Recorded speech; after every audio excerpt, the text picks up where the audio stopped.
Durante una entrevista para un medio internacional, el presidente Daniel Noboa recalcó las intenciones de Ecuador para retomar las relaciones diplomáticas con México. Consejo de Administración Legislativa calificó la solicitud de juicio político en contra de Sebastián Corral, exsecretario de Gobierno de Guillermo Lasso. En lo internacional, Israel estaría listo para enfrentar a Irán tras el ataque de este fin de semana.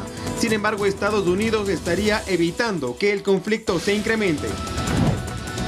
En los deportes, Moisés Caicedo jugó los 90 minutos en la goleada 6-0 del Chelsea ante el Everton por la jornada 33 de la Premier League.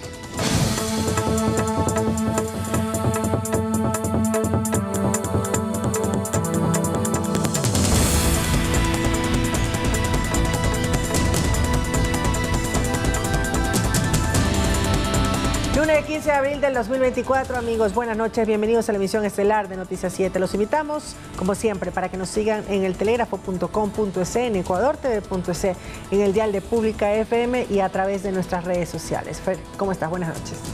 ¿Qué tal, Meche? ¿Cómo andás? Un fuerte abrazo para ti y para todos. Un gusto acompañarlos acá en el Noticiero Estelar. Recuerden que ya en estos momentos tienen en sus pantallas el código QR, el cual los invitamos a escanearlo con su teléfono celular para acceder a información actualizada y verificada que tiene para ustedes el telégrafo digital. Acá arrancamos con nuestra oferta informativa. Bienvenidos.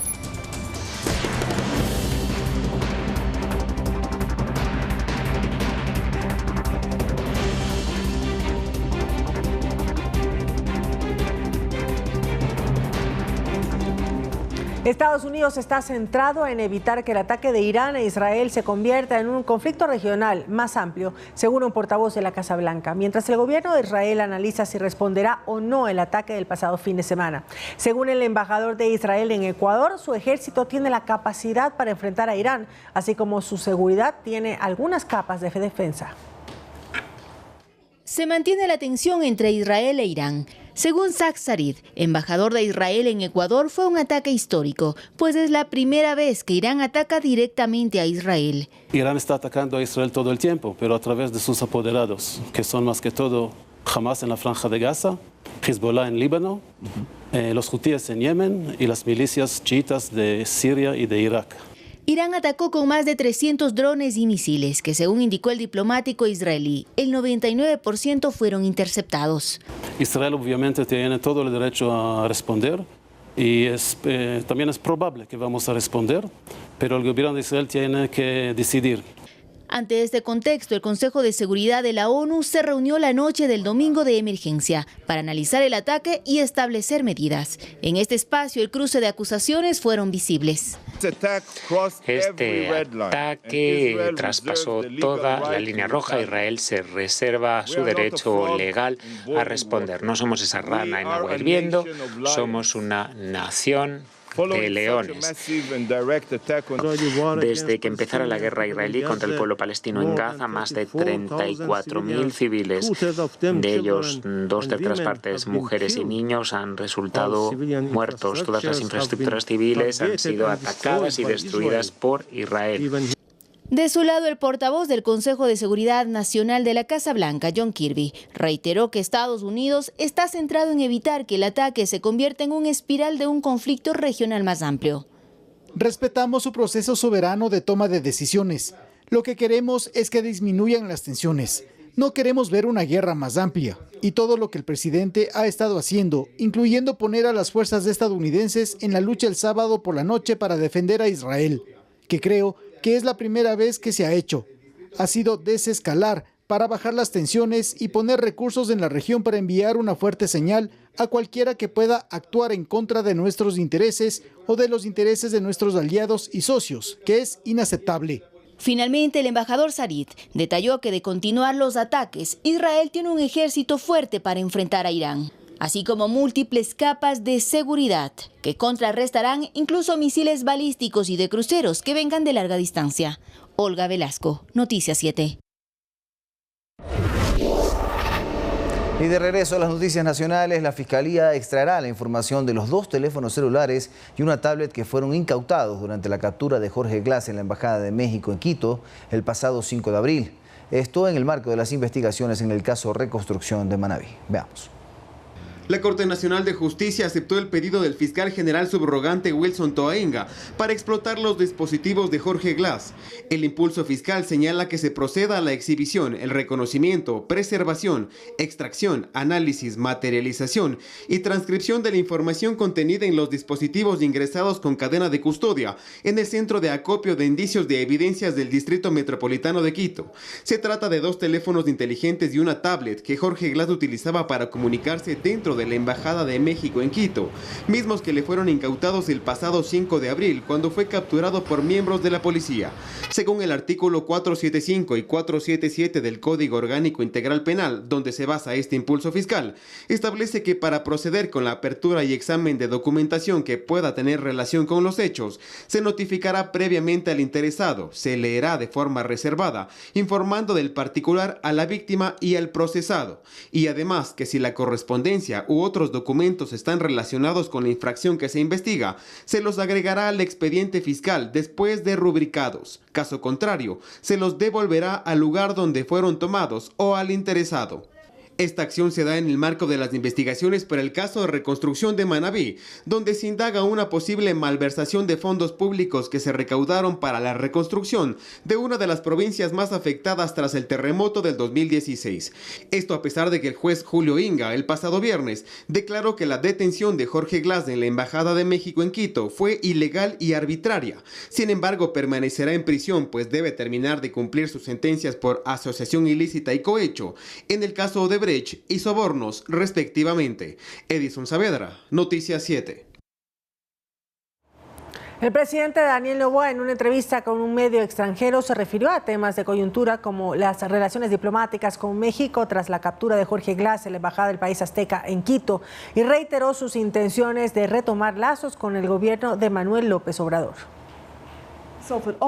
En una entrevista para SBS News, medio australiano, el presidente Daniel Noboa abordó varios temas de coyuntura que por ahora están dando la vuelta al mundo, como son las relaciones diplomáticas con México y convenios internacionales. No es únicamente la Convención de Viena, hablamos también del Tratado de Caracas respecto al asilo político, el cual dice claramente ninguna convención puede dar asilo político a una persona que tiene una sentencia porque en ese caso se está involucrando en la soberanía, en el sistema institucional, lo que es de hecho una violación, primero por parte del gobierno mexicano, y eso desencadenó en otra violación, pero teníamos que actuar.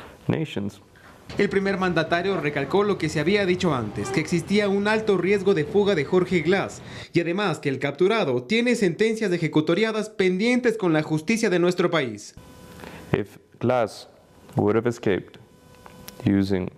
Si Glass hubiese escapado usando vehículos de la embajada y aviones del gobierno mexicano, entonces hubiésemos sido muy débiles para todos. Ahora que atrapo al sujeto soy demasiado severo.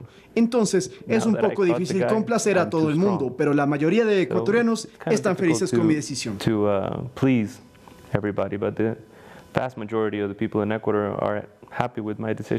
Ecuador ya había dejado claro ante la OEA su posición de querer retomar relaciones con México y el primer mandatario lo recalcó durante la entrevista, claro, a su estilo.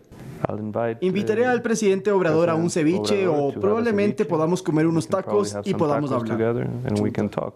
También dijo estar consciente de que en el país operan cárteles del crimen organizado y que su gobierno les ha declarado la guerra. Edison Saavedra, Noticias 7.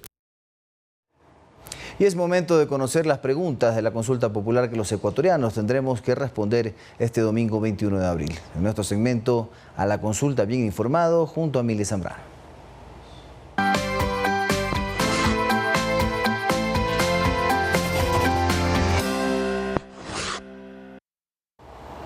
La compra de armas y municiones para las fuerzas del orden requiere de procedimientos burocráticos que muchas veces impiden que el proceso se complete. Agilitar la entrega de armamento incautado en operativos es una de las propuestas del gobierno y el 21 de abril seremos consultados al respecto. En la siguiente nota les cuento más detalles para ir a la consulta bien informados.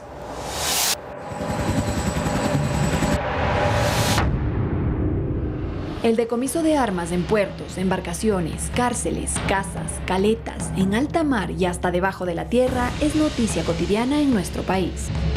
En lo que va del año, se han decomisado más de 3.800 armas de fuego, 1.500 alimentadoras, 250.000 municiones y 25.300 explosivos. Hasta finales de 2023 había un total de 42.166 armas de fuego y casi 500.000 municiones en custodia de la Policía Nacional. Pero, ¿qué pasa con todo ese armamento incautado? Permanece embodegado por años hasta que un juez decida si se lo destruye o es entregado para uso de las fuerzas del orden. Por ello, la pregunta 5 de la consulta popular dice: ¿está usted de acuerdo con que las armas, sus partes o piezas, explosivos, municiones o accesorios que fueron instrumento de objeto material de un delito puedan destinarse al uso inmediato de la Policía Nacional o las Fuerzas Armadas reformando el Código Orgánico Integral Penal? A lo que usted podrá responder sí o no. De ganar el sí, todo ese material bélico no se destruirá, perderá o quedará obsoleto, sino que será entregado de forma más ágil a las fuerzas del orden para enfrentar al crimen organizado. El armamento que alguna vez estuvo al servicio de bandas delictivas, ahora podrá pasar en menos tiempo a manos de las fuerzas del orden y estar al servicio del país y de su gente. Este 21 de abril, usted decide. Nos vemos la próxima para ir a la consulta bien informados.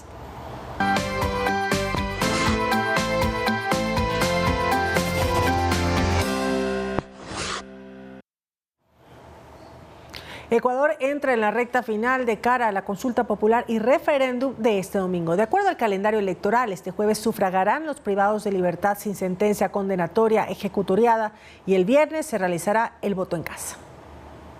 Esta semana será de intensa actividad política de cara a la consulta popular de este domingo 21 de abril. La campaña electoral a favor del sí o del no en cada una de las preguntas termina este jueves a la medianoche. De acuerdo al calendario establecido por el Consejo Nacional Electoral, ese mismo día se realizará el voto de los reclusos sin sentencia condenatoria ejecutoriada en cada uno de los centros penitenciarios. El viernes se aplicará el voto en casa, mientras en todo el país regirá el silencio electoral y la ley seca a partir del mediodía. Analistas consideran que en estos días el debate político, al menos entre el Ejecutivo y el Legislativo, versará sobre los temas concernientes a lo que implica este proceso de democracia participativa y directa por parte de los ciudadanos. Es decir, las leyes que ya tenía que pasarlas siquiera para una prioridad para él, ya las pasó. Entonces, entramos en una etapa en que se priorizará más la campaña electoral, tanto para la consulta como para la reelección, que la agenda legislativa. Es decir, agotada la agenda que el gobierno tenía sobre normativas fundamentales, por ejemplo, para atraer recursos, para poder estabilizar el presupuesto, ahora se enfocará mucho más en la agenda electoral para la reelección y en ese sentido tratará de dejar a un lado a la Asamblea Nacional.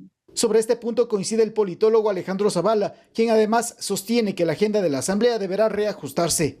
Primero, que el presidente prácticamente agotó su agenda legislativa de este año con los 5 proyectos de ley que ya aprobó. Eso era lo que él necesitaba, bastante oxígeno en la parte económica. Acuérdese que recibió a un país con $6,000 millones de déficit estructural y con $4,000 millones de obligaciones.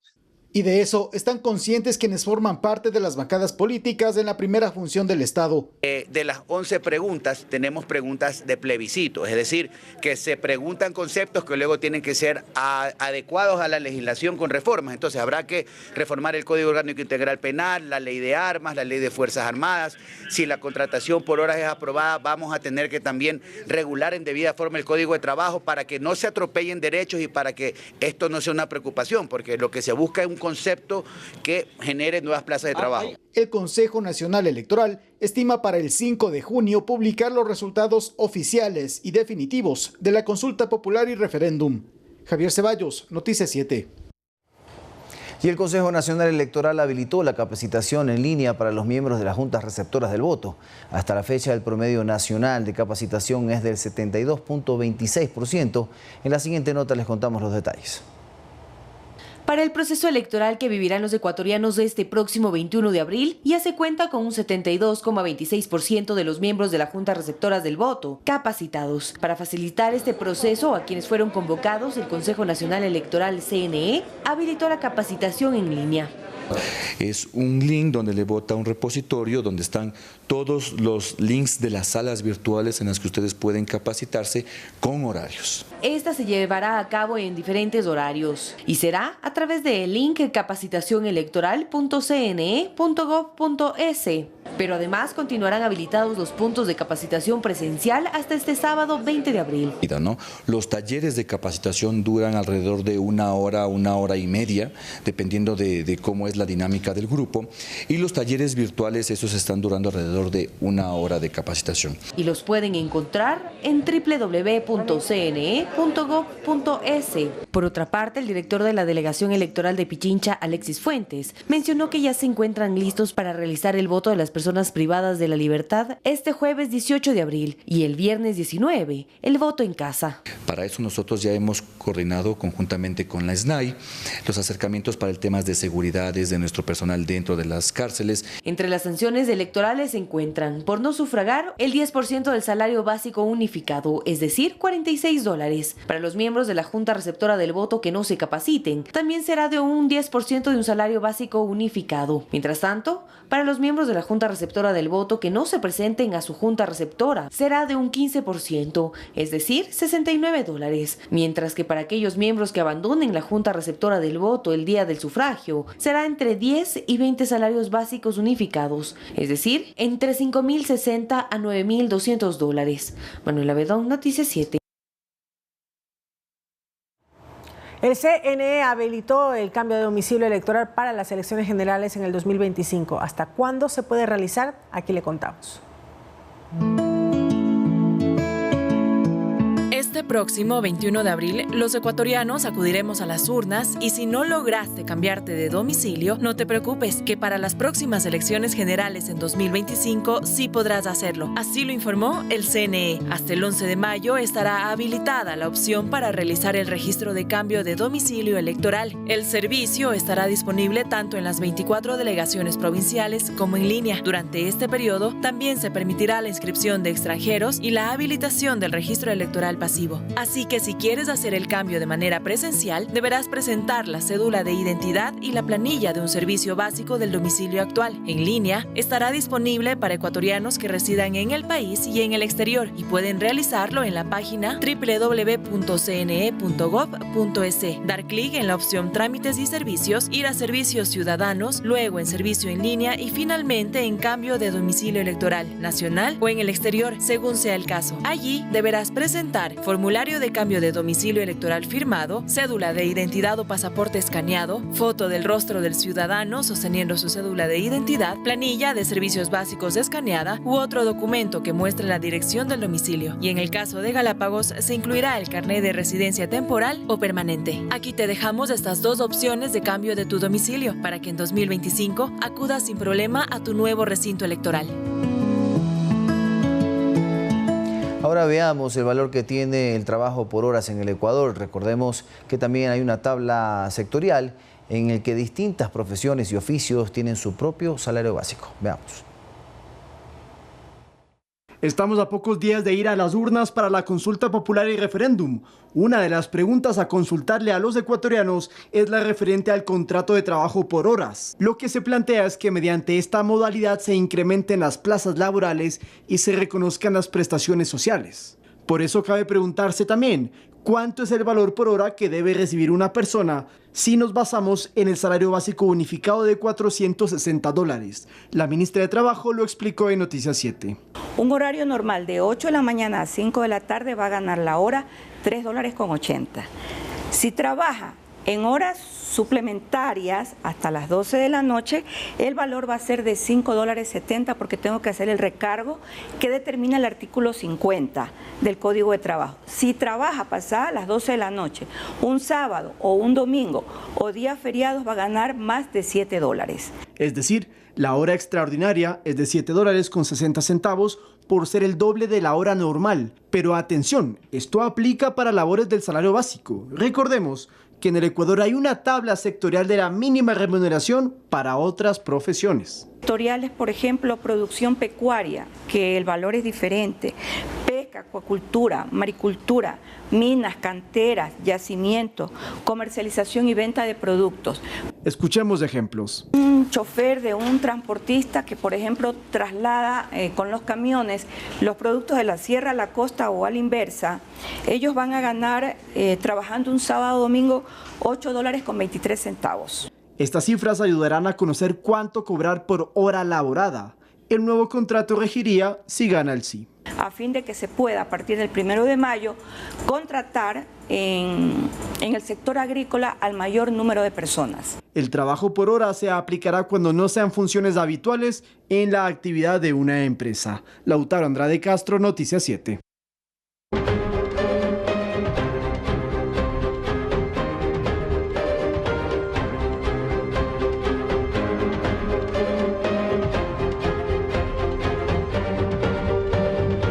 Legisladores que dejaron las filas de la Revolución Ciudadana cuestionan la intransigencia de los dirigentes de esa bancada, que a todo cuestionamiento lo califican como deslealtad o traición a los postulados del movimiento. Esto mientras que el Partido Social Cristiano desvinculó al legislador Guido Vargas por votar en contra de las decisiones del bloque.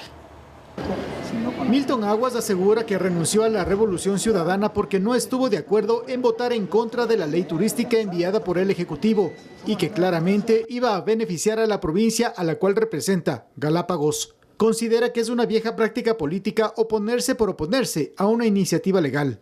No podemos oponernos radicalmente a todos si ya viene otra cosa buena para Galápagos por quedarme en una bancada, votar en contra de mi pueblo. Aún no define si a corto plazo votará con el oficialismo o como legislador independiente. Lo que tiene claro es que su conciencia no se vende, como lo dejó entrever la coordinadora de la bancada correísta Viviana Veloz al hablar de los legisladores expulsados del movimiento. Pusieron una acción de proceso sancionatorio, de deslealtad, de deshonor, cuando yo he sido transparente con mi pueblo. Yo no vengo de improvisado, yo vengo 17 años atendiendo a mi pueblo. Otro disidente del correísmo, Javier Jurado, indicó a la prensa que su situación era ya inaguantable por la postura que mantuvo en la bancada ante ciertos temas.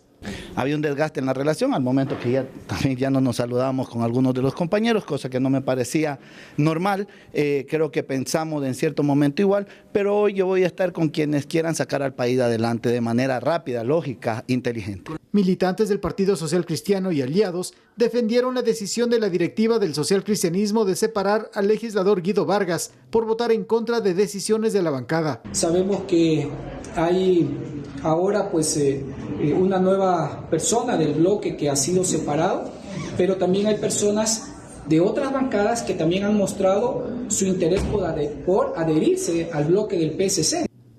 En estos días, además del CAL, deberá pronunciarse sobre la certificación del Ministerio de Trabajo que revela un impedimento de ejercer un cargo público del asambleísta de la Revolución Ciudadana Patricio Chávez. Si el órgano parlamentario decide sobre su destitución, se titularizará a su suplente. Javier Ceballos, Noticias 7. Los resultados que arrojen la consulta popular y referéndum de este domingo pueden ser el punto de partida para que se definan nuevas alianzas políticas en los bloques legislativos en la Asamblea Nacional. A continuación les presentamos un análisis al respecto. Tras el anuncio del correísmo de ser bancada de oposición al régimen, el oficialismo busca adherir posiciones de otros sectores políticos para sumar votos que hagan frente a los que dejaría de recibir por parte del correísmo. En números secos, los votos de ADN, Construye, PSC e Independientes podrían superar los 86. Pero claro, una cosa es conseguir una votación con mayoría simple, mitad más uno de los asambleístas, o una mayoría absoluta para aprobación de una ley, allanarse a un veto presidencial o cambio del orden del día, por ejemplo, donde se requieren 70 votos, y otra, lograr 92 votos de una mayoría calificada para autorizar el juicio político a un presidente o vicepresidente de la República, censurar y destituir a un ministro de Estado o conceder indultos o amnistías. Si se configuran nuevas alianzas, analistas consideran que la Revolución Ciudadana podría pasar de ser un bloque mayoritario a ser una numerosa minoría. Que si es que el correísmo, su agenda va a ser la de, por ejemplo, juicios políticos, como lo han anunciado, pues evidentemente se van a quedar muy solos. Pues tienen 50 votos y a un ministro de Estado y a un presidente de la República se le juzga con 92. ¿De dónde van a sacar los otros votos? Más bien lo que van a hacer es debilitarse muy fuerte el correísmo porque va a perder todos los juicios políticos. Son claves dos puntos. 1. Los temas e iniciativas legales que generen puntos en común entre sectores políticos ideológicamente distintos. Y 2, hacia dónde se inclinen los votos de los disidentes de las bancadas. Bueno, la política se hace conversando con cualquiera de los sectores, entonces en esa posibilidad nosotros hemos indicado siempre vamos a tener la mejor de las posibilidades del equilibrio pleno y vamos a conversar, sí, porque de lo que conocemos hay un llamado de varios sectores, especialmente de la línea de gobierno. Yo creo que lo más sensato que puede hacer esta asamblea no es conformar ni una u otra mayoría. Aquí lo que se trata es de devolverle nuevamente la legitimidad, la decencia a la asamblea. En política nada está escrito ni definido, más aún en la asamblea, donde todo puede cambiar de un momento a otro. Javier Ceballos, Noticias 7. El Consejo de Administración Legislativa calificó la solicitud de juicio político en contra de Sebastián Corral, exsecretario de la Administración del Gobierno de Guillermo Lasso, acusado por la Revolución Ciudadana de incumplimiento de funciones. El expediente pasará a conocimiento de la Comisión de Fiscalización para que inicie el respectivo proceso. El CAL deberá analizar también 3 solicitudes de interpelación política planteadas por la bancada oficialista en contra de 3 ministros de Guillermo Lasso y 2 propuestas por el correísmo en contra de la ministra de Gobierno, Mónica Palencia, y la canciller de la República, Gabriela Sommerfeld, por la crisis diplomática entre Ecuador y México.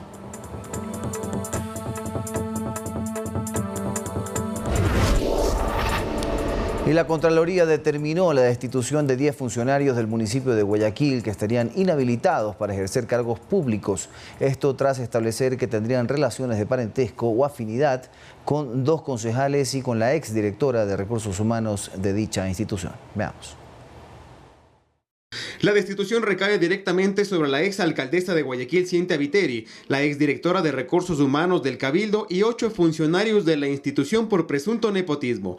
Los señalados serían familiares o tendrían relaciones de parentesco con 2 concejales urbanos en funciones y con la exdirectora de Recursos Humanos de dicho municipio. Según Contraloría, esta funcionaria habría contratado a su prima, cuñado y hermanos, mientras ejerció como delegada de la máxima autoridad para realizar contratos de servicios ocasionales o acciones de personal. Además, según el organismo de control, la ex alcaldesa Cintia Viteri, entre el 2019 y 2023, contrató a los hermanos, la cónyuge y la hija de los miembros del cuerpo colegiado municipal. Tanto Viteri como la ex directora de Recursos Humanos habrían incurrido en nepotismo, que está prohibido por la ley. Según el artículo 6 de la Ley Orgánica de Servicio Público, prohíbe a toda autoridad nominadora contratar en la misma entidad a sus parientes comprendidos hasta el 4º grado de consanguinidad y 2º de afinidad, a su cónyuge o con quien mantenga unión de hecho. La prohibición se extiende a los parientes de los miembros del cuerpo colegiado o directorios.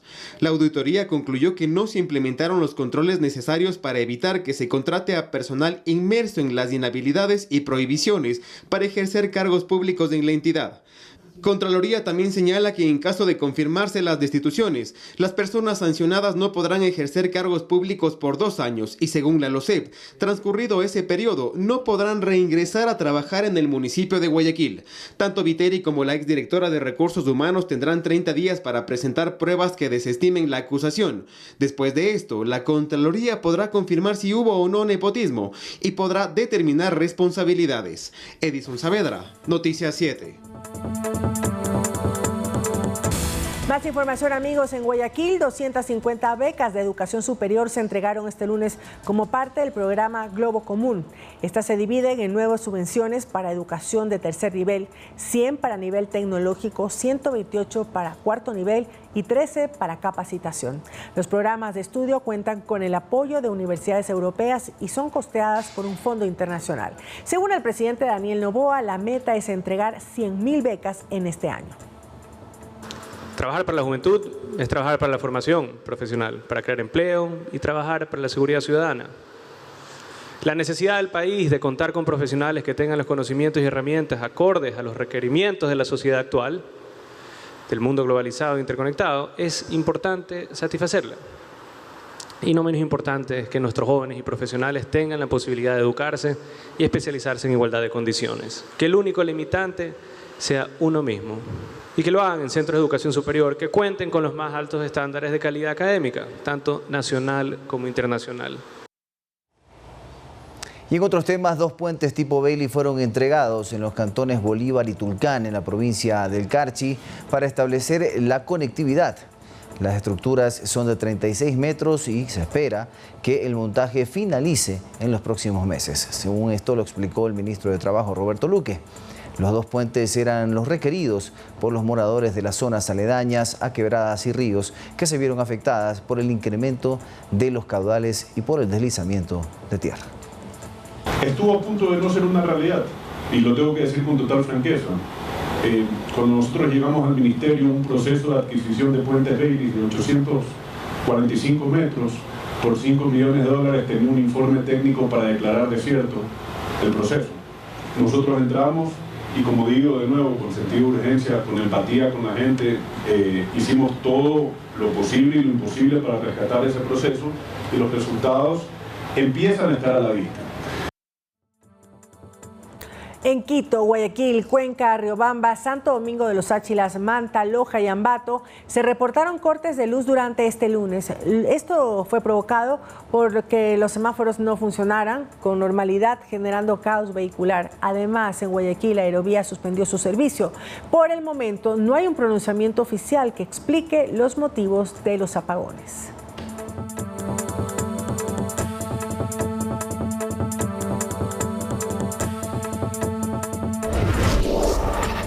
Y la Agencia Nacional de Tránsito dará un descuento del 50% en la renovación de las licencias como un incentivo para conductores que no tengan infracciones de tránsito durante la vigencia de este documento. En la siguiente nota les contamos los detalles. ¿Sabía usted que existe una forma de ahorrarse el 50% del valor de la renovación de la licencia? Sí lo conocía. La verdad no.